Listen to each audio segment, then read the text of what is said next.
Have you ever felt like no matter how kind you are, how selfless, how supportive, you're still not enough? Like you've built your identity around being a good girl, the reliable one, the kind one, the one who holds everything together. But underneath that, you're tired, you're drained, and a little part of you just wonders, when is my turn? If this resonates, stay right here because this is not your fault, but it is your responsibility to change it. Hi, I'm Marina Papa, founder of the AP Method. I'm a transformational coach and mindset mentor, and I help people break free of limiting belief, healing emotional wounds, and create the life they actually desire. And today we're starting a powerful series called the No More Good Girl.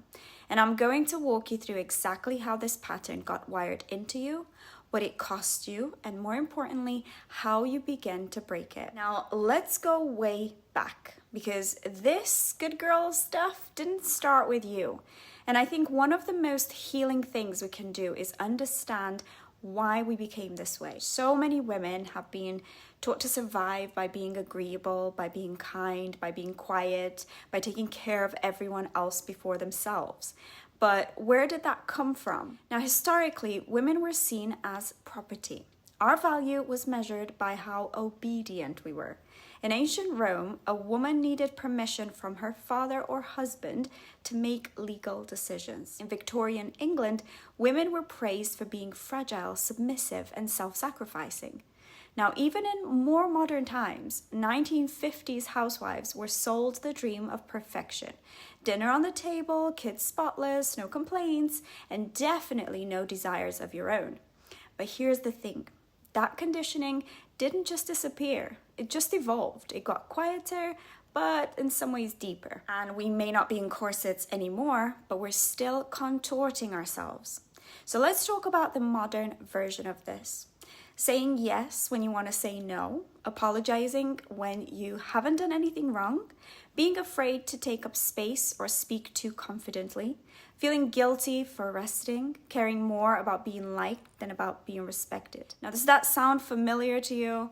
Psychologist Carol Gilligan did a landmark study on young girls, and she found that by adolescence, most girls start silencing their voices to fit in and stay liked. We shrink to be accepted. Now, the good girl identity isn't just a personality trait. It's a trauma response. It's a fawn response. Freeze, flight, fight, or fawn. And fawning means I'll do anything to make you like me so I feel safe. And here's my story. I wasn't born into ease. I was born in Romania in quite a lot of chaos. There was addiction, there was abuse, there was manipulation, there was generations of trauma passed down like heirlooms.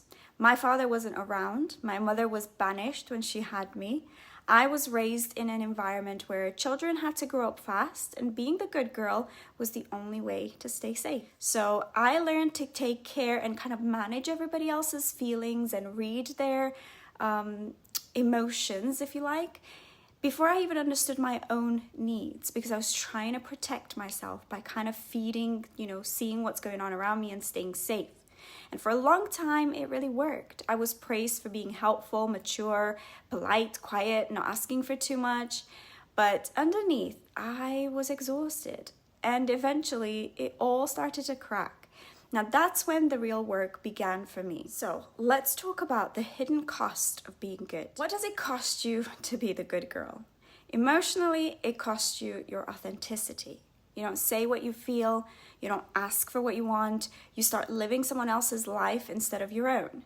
Now, physically, it costs you your health. Research shows that women suffer more from autoimmune disease, adrenal fatigue, and nervous system dysregulation, often due to emotional suppression and overfunctioning. Now, relationally, it costs us our connection. Because if people only love you for the mask you wear, are they really loving you? Being the good girl might get you liked, but it won't get you seen, it won't get you heard, and it definitely won't get you free. Now, let's get to the fun stuff. How do we unlearn this stuff? Step 1, awareness is key. Start noticing when you people please, when you bite your tongue, when you say yes, but your body says no, that discomfort where you're like, oh, really wish I hadn't done that. Step 2, name the fear. Now ask yourself, what am I afraid will happen if I say no? Will they leave, judge me, be disappointed? Will I let other people down? Step 3, reconnect with your real self. Not the version of you that was rewarded, but the real you. The one with edges, emotions, opinions, needs. This is where the healing begins. And yes, it's not easy, but it's also the most liberating thing you will ever do. And here are 3 things I would like you to do this week. Number 1, journal prompt. What did I learn about being a good girl growing up? Who taught me that? And what did it cost me? Number 2, mirror work. Every morning, look in the mirror and say, I'm allowed to take up space. I matter. My needs are valid. And number 3, practice saying no. Start small. Say no to something this week. It can be as simple as not replying immediately, not attending something you don't want to, or asking for a moment before agreeing. So, you were not born to be like. You were born to be whole, to be powerful, to be you. And if you're here listening, watching, it means you care, it means you want more, you want better, and that is beautiful. But please, give yourself grace. You won't get it perfect straight away. You'll fall back into old habits, but the point is progress, not perfection. And this work is deep, but it's really worth it. And I'm here with you every step of the way. Last but not least, if you're ready to go further, if you want my help in walking this journey, you can go to my website and book a free discovery call with me. Let's figure out together what you need and how I can support you. Also, don't forget to like, share, subscribe if this resonated, and come back for the next video in the series. And I look forward to seeing you there. Thank you everybody for listening and watching, and I'll see you next time. Bye-bye, everyone.